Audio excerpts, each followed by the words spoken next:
Στο σημερινό βίντεο, με αφορμή την επέτειο της 25ης Μαρτίου λίγες μέρες πριν και τον αγώνα των Ελλήνων για την ανεξαρτησία, θα πάμε πίσω σε εκείνη την εποχή.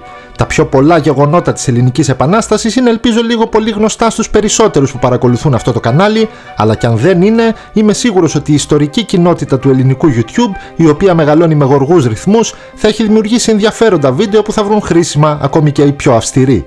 Γι' αυτό το λόγο, εμείς σήμερα θα δούμε ένα θέμα που έχει πάρει νομίζω ελάχιστη προσοχή στις μέρες μας, αλλά κατά τα χρόνια της Επανάστασης και λίγο αργότερα ήταν ένα πολύ σημαντικό ζήτημα με διεθνείς μάλιστα προεκτάσεις.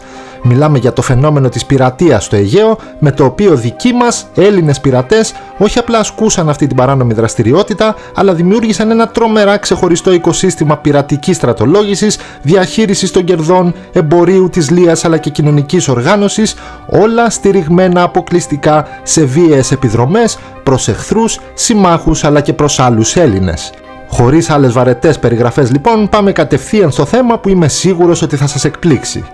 Αρχικά πρέπει να ξέρετε ότι ο χώρος της Ανατολικής Μεσογείου ήταν σκηνικό πειρατικής δραστηριότητας από τους αρχαίους χρόνους και σταδιακά, με περιόδους εξάρσεων και υφέσεων φυσικά, η πειρατεία περιορίστηκε από τις μεγάλες δυνάμεις της εποχής, των οποίων τα συμφέροντα πλήττονταν περισσότερο. Η πειρατεία κατεστάλλει στη Μεσόγειο εντελώς περίπου τον 19ο αιώνα, με τους Βρετανούς να σταματάνε τους πειρατές στη Μάλτα και τους Γάλλους στο Αλγέρι, τα οποία ήταν και τα τελευταία πειρατικά καταφύγια. Λίγο πριν σβήσει οριστικά όμως αυτή η ιστορία, υπήρξε μια αναλαμπή με εντελώς ελληνική σφραγίδα, η οποία έλαβε χώρα σε μια μικρή νησίδα κοντά στην Κρήτη, την νησίδα Γραμβούσα. Όπως και στην υπόλοιπη χώρα λοιπόν, θα γνωρίζετε ότι στην Κρήτη η Επανάσταση ξέσπασε το 1821. Ύστερα από λίγα χρόνια, συγκεκριμένα τον Αύγουστο του 1825, οι επαναστατημένοι Κρητικοί κατέλαβαν τόσο το φρούριο της Γραμβούσας που είχαν χτίσει ενετή παλιότερα πριν παραδώσουν την νησίδα στους Οθωμανούς, όσο και το φρούριο της Κισάμου στην απέναντι όχθη. Μετά από λίγες μέρες, το φρούριο της Κισάμου εγκαταλείφθηκε και όλοι οι επαναστατημένοι Έλληνες συγκεντρώθηκαν στη Γραμβούσα, όπου οργανώθηκαν και εκεί ορίστηκε η Διοικητική Επιτροπή από την Εθνική Διοίκηση. Θα έλεγε κανείς ότι αυτή είναι μια αξιόλογη κίνηση από κατά βάση μη έμπειρους πολεμιστές που θέλησαν να συντονίσουν λίγο τη δράση τους ύστερα από τις πρώτες επιτυχίες. Είναι μια σωστή σκέψη, κρατήστε όμως αυτή τη Διοικητική Επιτροπή στο μυαλό σας, γιατί η συνέχεια είναι πολύ διαφορετική. Ο πληθυσμός της Γραμβούσας τότε, για να έχετε μια τάξη μεγέθους, αυξήθηκε εκθετικά και έφτανε τις 5 με 6.000 ανθρώπους. Αυτοί οι άνθρωποι τώρα ήταν κατά βάση οι πολεμιστές που είχαν στρατολογηθεί για τον αγώνα και οι οποίοι βρέθηκαν εκεί όπως περιγράψαμε πριν, αλλά επίσης και άλλοι διωκόμενοι από τους Τούρκους Κρητικοί για πάσης φύσεως αιτίες, συνορισμένους ανθρώπους από τον άμαχο πληθυσμό και γυναικόπαιδα. Όλοι αυτοί οι άνθρωποι μετεγκαταστάθηκαν μόνιμα προς τη Γραμβούσα και είχαν όλοι ένα κοινό στοιχείο: προβλήματα με τις αρχές του τόπου τους, δηλαδή τους απερχόμενους Τούρκους, είτε επειδή επαναστάτησαν, είτε επειδή χρώσταγαν, είτε επειδή οι οικογένειάς τους είχαν προηγούμενα με πρόσωπα της άρχουσας τάξης. Βρέθηκαν λοιπόν σε ένα μέρος και σε μία περίοδο οπλισμένοι ανάμεσα σε οπλισμένους, που η Οθωμανική εξουσία δεν ήταν δυνατόν να τους αγγίξει. Ταυτόχρονα όμως δεν μπορούσε να το κάνει ούτε και οποιαδήποτε άλλη εξουσία. Ήταν κυριολεκτικά αυτό που λέμε ένας αυτοδιοικούμενος τόπος. Όπως καταλαβαίνετε λοιπόν, αυτή η έλλειψη κεντρικής εξουσίας στη Γραμβούσα δημιούργησε έφορο έδαφος και για άλλους ανθρώπους με πάσης φύσεως προβλήματα με τον νόμο, που θα μπορούσαν να εκμεταλλευτούν το μεγάλο πληθυσμό που διέμενε εκεί για να κάνουν ανενόχλητοι τις παράνομες συναλλαγές τους, οι οποίοι όμως ταυτόχρονα μπόλιασαν και αυτή τη μικρή κοινωνία με την ιδέα της κερδοφορίας με έναν διαφορετικό ας πούμε τρόπο. Και αυτός ο τρόπος δεν ήταν άλλος από την πειρατεία. Όπως έγραψε χαρακτηριστικά ο Καλίνικος Κρητοβουλίδης, που ήταν τότε στη Γραμβούσα ως μέλος της Διοικητικής Επιτροπής, κακός δαίμον είχε φέρει κατά τον Ιούλιο ή τον Αύγουστο του 26 εις το λιμένα της Γραμβούσης πειρατικών τιμίστικων ψαριανού τεινός Σαμψών επωνομαζόμενου. Ένας πειρατής από τα ψαρά δηλαδή, ο Σαμψών, πήγε στη Γραμβούσα και λόγω των αναγκών τροφοδοσίας όσων έμεναν εκεί και της απουσίας κρατικού μηχανισμού, μοίησε στην πειρατεία τους κατοίκους. Δεν έγινε όμως ακριβώς όπως ίσως φαντάζεστε. Δεν έπαιρνε δηλαδή ο κάθε κάτοικος ή ομάδες κατοίκων από ένα πλοίο και έβγαιναν παγανιά για να λαιλατίσουν. Και υπήρχαν συγκεκριμένοι λόγοι γι' αυτό. Αφενός δεν ήταν κανείς ιδιαίτερα πλούσιος από όσους ήταν εκεί, ώστε να μπορεί να αγοράσει ή να μισθώσει πλοία και ύστερα να προσλάβει άλλους κατοίκους να κάνουν τις επιδρομές για να λειτουργήσει έτσι το γνωστό υποτυπώδες καπιταλιστικό μοτίβο. Αφετέρου, μην ξεχνάμε ότι οι Τούρκοι δεν κάθονταν με σταυρωμένα τα χέρια και γι' αυτό η Γραμβούσα χρειαζόταν μια μόνιμη φρουρά που θα προστατεύει το νησί και που θα λειτουργεί επίσης ως μια ιδιότυπη αστυνομία εντός της νησίδας. Γι' αυτόν τον ζωτική σημασία σκοπό λοιπόν, οι καταλληλότεροι ήταν οι πλέον έμπειροι κρητικοί επαναστάτες, που όμως εφόσον όλοι οι υπόλοιποι κάτοικοι θα κερδοφορούσαν από την πειρατεία και οι ίδιοι δεν υπήρχε περίπτωση να προσφέρουν τις υπηρεσίες τους αμισθή. Αφαιρώντας επίσης από το ενεργό δυναμικό τα γυναικόπαιδα, τους αρρώστους και τους ηλικιωμένους, δεν έμεναν παρά λίγοι που θα μπορούσαν να συμμετέχουν απλά στα πληρώματα των ξένων πειρατών, οι οποίοι όμως δεν είχαν καμία διάθεση να μοιράζονται τη λία τους. Επομένως αυτό το σύστημα δεν μπορούσε να δουλέψει έτσι. Χρειαζόταν ένας τρόπος με τον οποίο όλοι θα μπορούσαν να βοηθούν τους ξένους πειρατές στις πειρατικές επιδρομές, ώστε αυτές να αυξηθούν και στη συνέχεια να μοιράζονται δίκαια τα κέρδη, αλλά και να βγάζουν λίγα παραπάνω, ώστε να πληρώνεται επίσης και η φρουρά του νησιού. Και αυτός ο τρόπος, παιδιά, βρέθηκε και ήταν ένα περίεργο καθεστώς πώλησης, ας πούμε, μετοχών αυτής της πειρατικής επιχείρησης.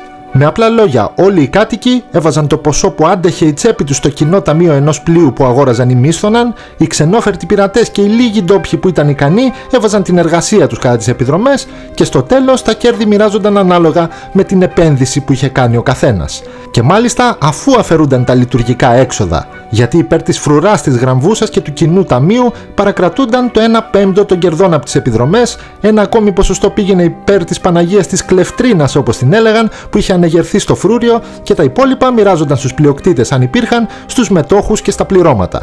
Με αυτή την τακτική υπολογίζεται ότι τα γραμβουσιανά πλοία έφτασαν σε αριθμό τα 70 με 90, ενώ για να έχετε μια τάξη μεγέθους για τα κέρδη, εκτιμάται ότι η Λία μόνο τον Αύγουστο του 1825 ανερχόταν σε 600.000 γρόσια. Εδώ πρέπει να πούμε ότι αυτή η δραστηριότητα προφανέστατα ήταν σε γνώση των ηγεμόνων της Ελληνικής Επανάστασης, οι οποίοι παρήχαν κατά έναν τρόπο μια σιωπηρή νομιμοποίηση στους πειρατές, δεδομένου ότι εξυπηρετούσαν ως ένα βαθμό τους σκοπούς της Επανάστασης, παρενοχλώντας τις νεοπομπές υποστήριξης των Οθωμανών. Για να υπάρχει σημαντικό κέρδος όμως, δεν αρκούσε οι πειρατές να επιτυγχάνουν στις επιδρομές τους. Επειδή η Λία, όπως καταλαβαίνετε, ήταν περισσότερο εμπορεύματα και όχι νομίσματα ή χρυσός, χρειάζονταν αγοραστές που θα τα μετέτρεπαν σε πλούτο για τους γραμβουσιανούς. Και βέβαια οι αγοραστές, ή οι κλεπταποδόχοι θα έλεγε κανείς, δεν ήταν άλλοι από πλούσιους εμπόρους της Ευρώπης. Έστελναν δηλαδή κλιμάκια στη Γραμβούσα για να διαπραγματευτούν με τη Διοικητική Επιτροπή, γιατί ο σκοπός τους ήταν σε πολλές περιπτώσεις να εξαπατηθούν οι πολιτές, αφού συνήθως δεν ήξεραν την πραγματική αξία των αντικειμένων που είχαν στην κατοχή τους και τα πουλούσαν όσο επιθυμώντας περισσότερο να διατηρήσουν αυτή την εμπορική σχέση με τους εμπόρους παρά να συναλλαχθούν δίκαια.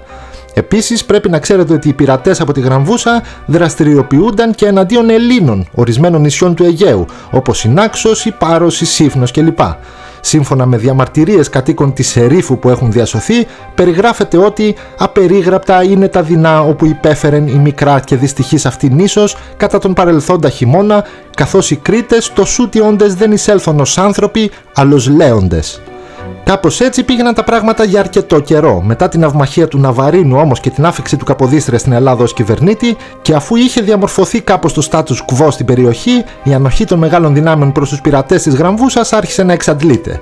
Η κατάσταση εξάλλου στην νησίδα είχε ξεφύγει από κάθε έλεγχο. Όπως περιγράφεται σε μια επιστολή προς τον Καποδίστρια από κάποιον που επέστρεφε από την Κρήτη, «Ο σκοπός μου είναι να σας ειδοποιήσω περί του χαρακτήρος και των φρονημάτων του Συμβουλίου λεγόμενου της Κρήτης, καθόσον εδυνήθη να το γνωρίσω περιεργαζόμενος και συνομιλών με ταυτού. Σας λέγω λοιπόν αληθώς ότι το ίδιον τούτο συμβούλιον ήταν η ψυχή και η αρχή της πειρατείας. Πόσο άξιον φρίκης είναι να βλέπει κανείς τους ιερείς αρχιλιστάς αντί παραδειγμάτων της αρετής και της εφταξίας».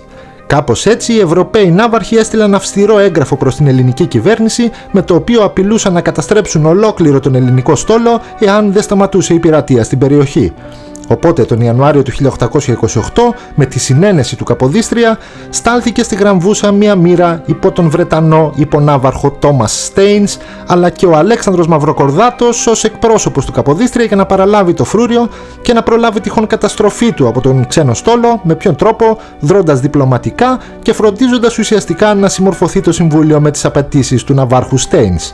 Τη συνέχεια μας την περιγράφει πολύ ωραία ο Ιούλιος Βέρν, ο γνωστός, ο οποίος στο έργο του «Το Αιγαίο στις Φλόγες» περιγράφει αυτό το περιστατικό. Όπως μας λέει, το πιο αξιοσημείωτο είναι ότι αυτές οι κριτικές αρχές αρνήθηκαν να παραδώσουν κάπου 12 πειρατές που ζητούσε ο κυβερνήτης της Αγγλικής Ναυτικής Μοίρας. Τότε αναγκάστηκε αυτός να βομβαρδίσει το φρούριο, να πυρπολίσει πολλά πλοία και να κάνει απόβαση για να ικανοποιήσει την προσβολή που έγινε στην αγγλική σημαία. Πράγματι, οι Βρετανοί ξεκίνησαν μια συστηματική λαιλασία του νησιού, κατακλέβοντας κυριολεκτικά τα κλοπημαία που βρήκαν εκεί, διώχνοντας βία όλους τους κατοίκους και συλλαμβάνοντας τους πειρατές, τους οποίους και ύστερα έστειλαν στη Μάλτα σαν μια μορφή εξορίας. Όσα κτίσματα βρίσκονταν στη Γραμβούσα κατεδαφίστηκαν σε σημείο που σήμερα δεν φαίνεται σχεδόν τίποτα από αυτά, ώστε να μην είναι δυνατόν να ξαναχρησιμοποιηθεί η νησίδα ως πειρατικό ορμητήριο. Το μόνο που σώθηκε ήταν τα κανόνια της Γραμβούσας, τα οποία στάλθηκαν στην ελληνική κυβέρνηση και μεταφέρθηκαν στο ναύπλιο. Από εκείνη την εποχή σήμερα δεν έχει μείνει τίποτα άλλο εκτός από ιστορίες για κρυμμένους θησαυρούς, που σίγουρα όσοι κριτικοί φίλοι παρακολουθούν το κανάλι θα τις έχουν ακούσει. Κάπου εδώ και το σημερινό βίντεο οδεύει σιγά σιγά προς το τέλος του. Γράψτε μου στα σχόλια τις εντυπώσεις σας και φυσικά αν ξέρετε τοπικές ιστορίες για αυτό το θέμα μην διστάσετε, νομίζω θα ενδιαφέρουν πολλούς ακόμα. Κλείνοντας, σας υπενθυμίζω ότι αν θέλετε να υποστηρίξετε τη δουλειά που κάνουμε σε αυτό το κανάλι, μπορείτε να δείτε το κουτί της περιγραφής και θα βρείτε ένα σωρό τρόπους για να το κάνετε. Μην ξεχνάτε επίσης την ιστοσελίδα και τα social media που έχουμε και μαζευόμαστε σιγά σιγά και εγώ κάπου εδώ σας χαιρετώ και ανανεώνουμε το ραντεβού μας για το επόμενο επεισόδιο.